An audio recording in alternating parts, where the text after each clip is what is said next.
4. L'invention de la perspective. Alors la perspective a été, comme on dit, et c'est pas faux, inventée à Florence entre 1420 et 1450. Bon, on a des grands témoins, Brunelleschi, Donatello, Masaccio, Alberti, tout est là. Puis ensuite, on aura Fra Angelico, Fra Filippo Lippi, et on se met à peindre en perspective. Et Florence, à ce moment-là, a incontestablement un rôle de leader, parce que Venise est complètement éloignée de la perspective, elle est absolument dans le gothique. Pisanello, qui est le grand peintre gothique international du nord de l'Italie, à Mantoue en particulier, c'est un peintre gothique de cour, il n'y a aucun espace perspectif centralisé. Quant aux Siennois, avec tout l'amour que je porte à Sienne, alors vraiment ils ne comprennent pas, ou plutôt, non, soyons honnêtes, ça ne les intéresse pas. Ça les intéresse pas, ils ne veulent pas entendre parler de perspective monofocale, il leur faudra beaucoup de temps d'ailleurs pour l'admettre, il faudra qu'en particulier Florence s'en occupe sérieusement. Donc c'est à Florence que ça se passe, alors c'est très intéressant cette question, parce que c'est quoi une école de peinture? Comment se fait-il qu'à un certain moment, une ville avec un nombre de peintres, un milieu artistique et intellectuel, on arrive à proposer quelque chose qui va devenir une sorte de modèle pour d'autres? Alors il y a beaucoup de raisons. Par exemple, il faut savoir qu'à l'époque, et ça c'est Samuel Edgerton qui y a pensé, Florence est un grand centre de cartographie. Et que la relation entre cartographie et perspective est absolument intime. Par exemple, on sait que un médecin, Paolo Toscanelli, auteur d'un traité de perspective, d'un traité sur les miroirs pour faire apparaître les dragons, est également quelqu'un qui a écrit à Christophe Colomb pour lui dire qu'il ferait bien aller voir à l'ouest s'il ne se passait pas quelque chose, à partir de réflexions cartographiques. Donc, cartographie et perspective ont profondément à voir ensemble. Mais ça n'explique pas pourquoi la perspective va l'emporter, pourquoi Florence va devenir la ville de la perspective centralisée, etc. Et là, je crois historiquement qu'une des données, non pas la donnée, mais une des données fondamentales ou importantes, c'est le rôle politique de Côme de Médicis, Côme l'Ancien, qui rentre d'exil, il me semble me rappeler, en 1434, et qui, dont le premier soin va être d'organiser le pouvoir en faveur des Médicis. Ça va durer longtemps, comme on le sait.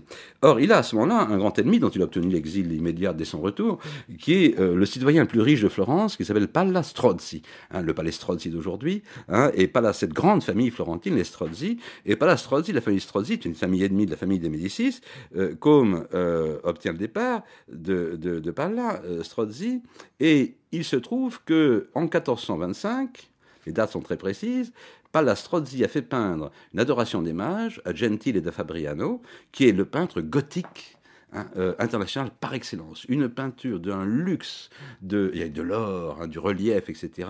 Et d'un, on va dire, pour parler à la Toscane, d'un désordre narratif extraordinaire, mais d'une profusion, c'est un chef-d'œuvre d'art gothique international. Et en choisissant Gentile da Fabriano, Palla Strozzi indiquait premièrement, je suis le plus riche de Florence, parce que cette peinture est la plus riche, donc c'est moi qui ai le plus d'argent à Florence.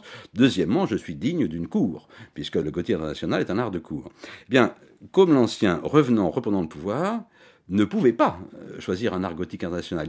Il fallait absolument que, politiquement, il indique qu'il prenait le contre-pied de cette dimension, cette direction passionnante, par ailleurs, parce que Gentile da Fabriano, c'est un très grand artiste également.